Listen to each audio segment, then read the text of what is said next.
Before I begin today's discussion, I would like to call your attention to a very important SEC law that went into effect this past Friday, October the 14th. I discussed it at length in a video I put out in December of last year. The video was titled Subtleties. I'd encourage everyone who hasn't seen that video to do so now. I've included a link on the screen. You owe it to yourself to become familiar with this law, because it places in the hands of the government the power to suspend withdrawals from money market funds. It's a very important event, at least from my perspective, because it changes the very nature of any wealth that you think that you own in the system. It's also interesting that the new regulation took so long to go into effect. I put the word out in December of last year, and it's been about 10 months between then and now. This has been a very well-planned, and I believe that it's part of a bigger puzzle that's unfolding. The money markets in total hold about $2.7 trillion in assets. Side note, they may not really be assets anymore now that the SEC rule has gone into effect. But focus on the number, $2.7 trillion. Can anyone really comprehend the sheer magnitude of such an amount? And that leads me to today's subject, economic calculation. Much of the progress that the human race has achieved over the centuries has been due to our ability to do calculation. Let's take an example. Let's go back to the year 1849. Our state of technology was much cruder than it is now. We couldn't rely on computers to do calculation. All of that was done by hand. Yet, French-born physicist Armand Fizeau was able to calculate the speed of light fairly accurately. He devised an experimental scheme that would allow him to do so. At one location, he placed a toothed wheel. Some 8 kilometers away was placed a reflective mirror. Light was made to pass through the teeth of the wheel towards the reflective mirror, which then reflected the light back and through the teeth of the wheel, where the observer could measure the intensity of the light. When the toothed wheel was stationary, the intensity of the reflected light was at a maximum. Fizeau gradually increased the speed of the rotation of the wheel. At first, the light intensity decreased due to the interference between the teeth of the toothed wheel and the reflected pulses of light. But then, beyond a certain rotational speed, the intensity of the light increased again. At one particular rotational speed, the intensity of the light again reached its former maximum.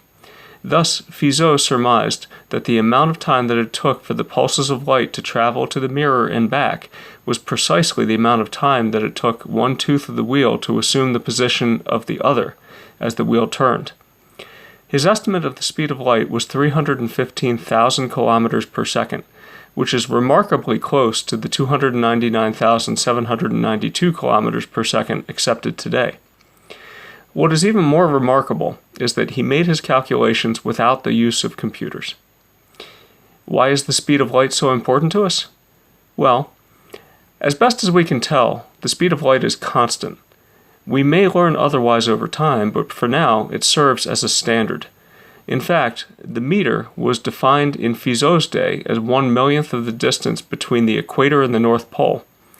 In 1983, the meter was more precisely defined as the distance light travels in a vacuum in 1/299,792,458th of a second. Thus, the meter is a very precise and, as far as we know, constant unit of the measure of length. It wasn't always that way.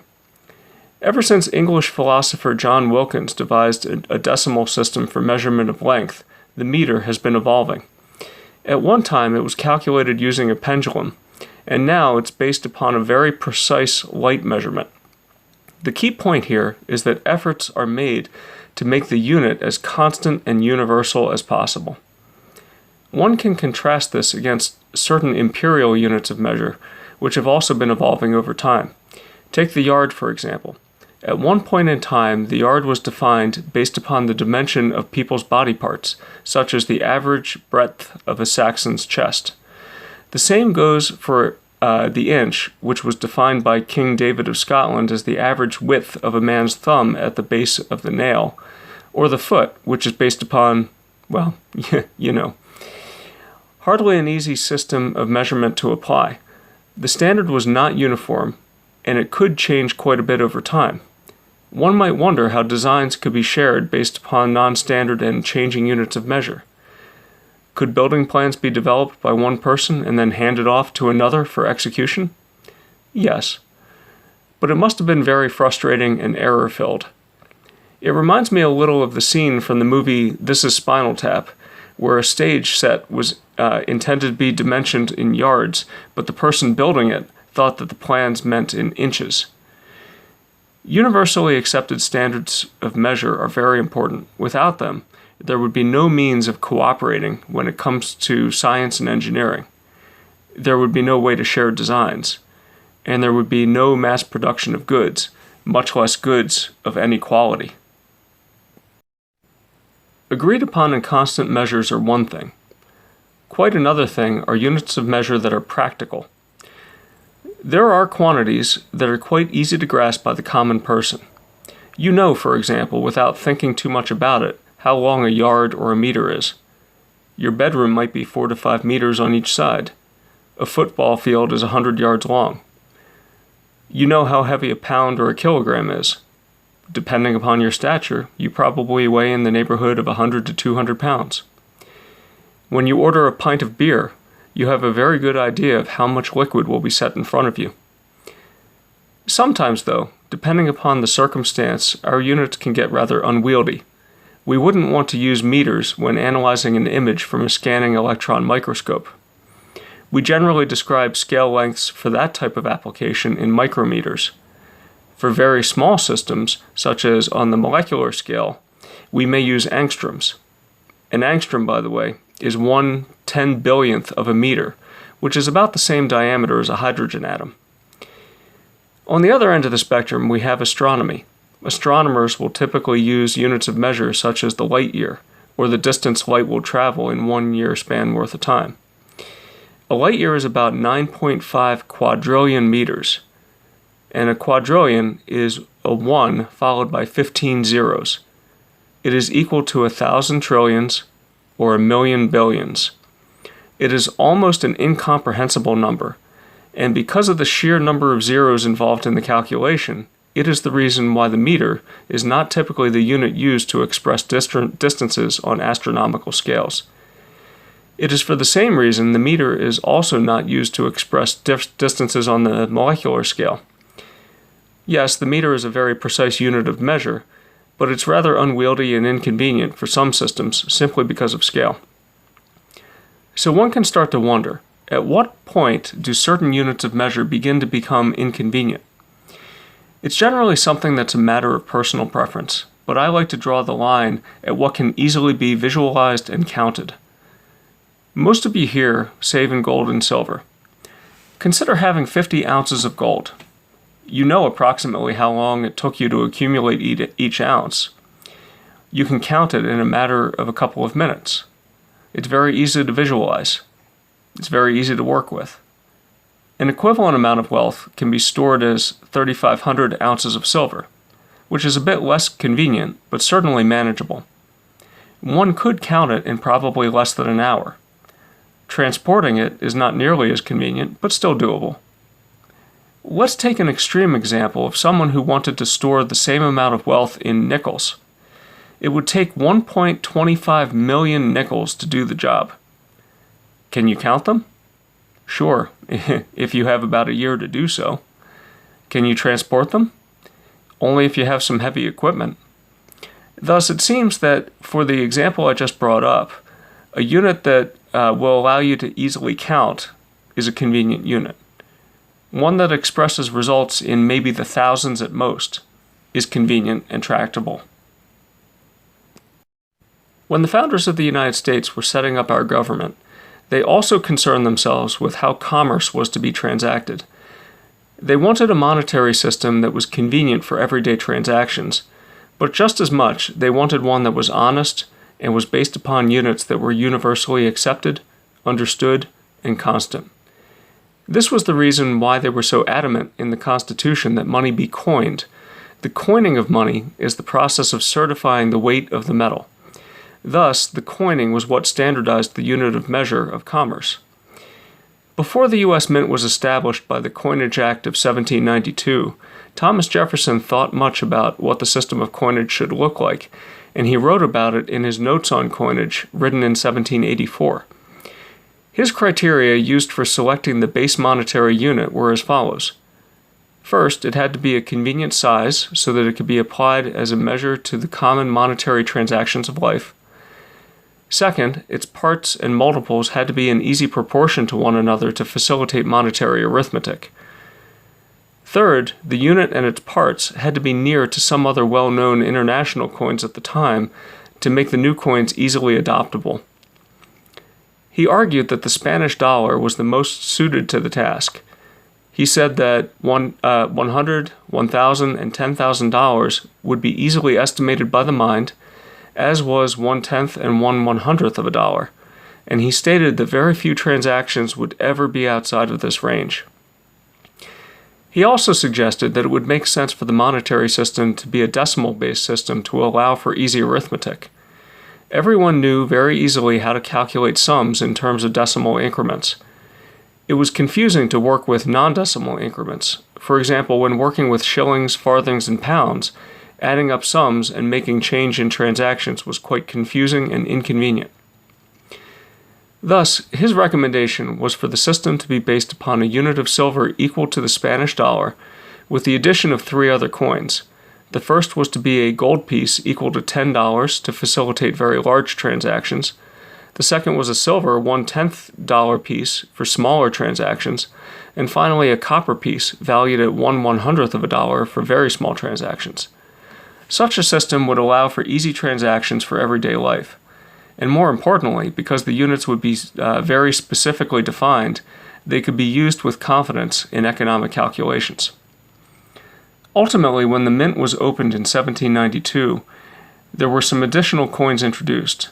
In addition to the gold eagle, which was $10, there was a half and a quarter gold eagle. The silver coins were not limited to the dollar and the 1/10 of the dollar, otherwise known as the dime.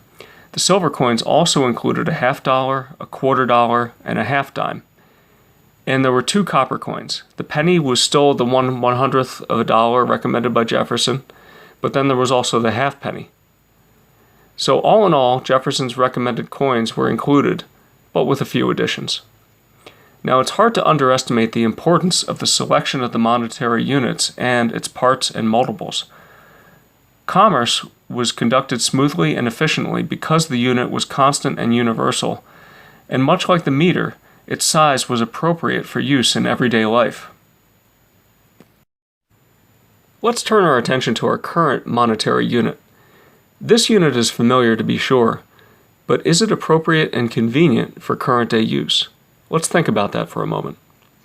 Suppose your wealth was the equivalent to the 50 gold ounces that I discussed earlier.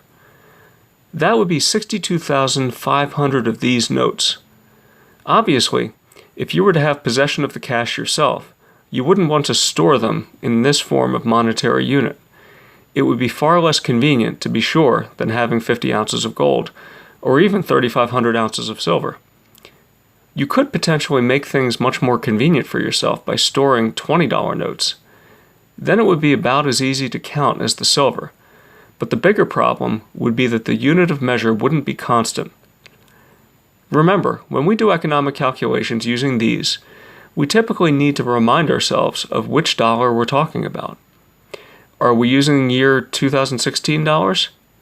Are we using year 2000 dollars? Are we using year 1975 dollars? It's important to specify because the measuring stick provided by the dollar is shrinking all the time, unlike our more or less constant meter. And how about the range of units that we have today? We still have a 1/100th of a dollar, but those are so small in value anymore that they are more of a nuisance than a tool of convenience, as evidenced by all of those take a penny, leave a penny jars that you see all over the place next to the cash registers. And at the high end of the scale, sure, you will occasionally see a $50 or a $100 note, but many vendors treat them with suspicion, making the 20 the largest multiple that can be practically used in everyday life. Could you pay for a new car with cash? Ugh, that would be an arduous task. even with large bills. And how about very small purchases? What if you wanted to buy a candy bar at the convenience store? You'll probably find that you'd need at least a minimum of a full dollar note. So even the change that we have now is more or less worthless. So no, the range that we have now is no longer convenient, and it's a rather unwieldy unit at present. Let's think about numbers on a national scale. How about our national debt that's almost $20 trillion? Can one even fathom such a number? Not easily. It has way too many zeros. It's 20 times a million millions. Since most of us don't even have any experience working with transactions in the millions, a $20 trillion debt is certainly incomprehensible. Just for fun, though, we could imagine that on a national scale, we could create a monetary unit that was the equivalent to a metric ton of gold. Such a unit would be worth approximately 40 million of these Treasury reserve notes here. We could call this unit the gold ton. If we had such a measure, then our national debt would simply be expressed as 500,000 gold tons. But that's still too large a number, and it suggests that we need a unit that's even larger. Though the unit would work quite nicely if gold was priced at a multiple of 50 times its current market price. Then our debt could be expressed as 10,000 gold tons, which is a much easier number to wrap our heads around. And the total world notional value of all outstanding derivatives? That currently stands at about $1 quadrillion. Thus, measuring the quantity of all of the bets that have been made by our wise stewards of world finance has become akin to measuring distances between galaxies in meters. It's a little absurd. I personally think that this problem will soon be remedied. Our unit of measure will be changed to something that's more convenient. A few zeros will probably be added. And that's probably the reason why the SEC passed the new laws on money market accounts. They will probably want the transition to the new unit to be an orderly one. My advice to all of you is to denominate your wealth in the right units. Ounces, not dollars.